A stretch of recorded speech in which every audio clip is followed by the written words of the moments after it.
2020 সালের 1 ফেব্রুয়ারি অনুষ্ঠিত হওয়া ঢাকা দক্ষিণ সিটি কর্পোরেশন নির্বাচনে বিএনপি দলীয় প্রার্থী ইশরাক হোসেনকে জয়ী ঘোষণা করেছেন আদালত।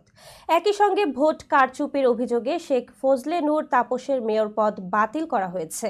বৃহস্পতিবার নির্বাচনী ট্রাইব্যুনালে দায়িত্বপ্রাপ্ত ঢাকার প্রথম যুগ্ম জেলা জজ মোহাম্মদ নুরুল ইসলাম এ রায় ঘোষণা করেন। ইশরাক হোসেন অবিভক্ত ঢাকার সিটির মেয়র প্রয়াত সাদেক হোসেন খোকার ছেলে। রায় ঘোষণার সময় আদালতে উপস্থিত ছিলেন তিনি। উল্লেখ্য, 2020 সালের 1 ফেব্রুয়ারি ঢাকা উত্তর ও দক্ষিণ সিটি কর্পোরেশনের ভোট গ্রহণ অনুষ্ঠিত হয়। নির্বাচনের 2 সিটিতেই মেয়র পদে বিজয়ী হন আওয়ামী লীগের 2 প্রার্থী। এর মধ্যে ঢাকা উত্তরে মেয়র হন নৌকার প্রার্থী আতিকুল ইসলাম, আর দক্ষিণে মেয়র হন নৌকার আরেক প্রার্থী শেখ ফজলে নূর তাপস। নির্বাচনে অনিয়ম ও কারচুপি হয়েছে এমন অভিযোগ এনে ভোটের ফল প্রত্যাখ্যান করে বিএনপির 2 প্রার্থী। দলটির পরাজিত 2 প্রার্থী তাবিথ আওয়াল ও ইশরাক হোসেন সংবাদ সম্মেলনে সিটি ভোটের ফলাফল বাতিল করে পুনরায় নির্বাচনের দাবি জানান।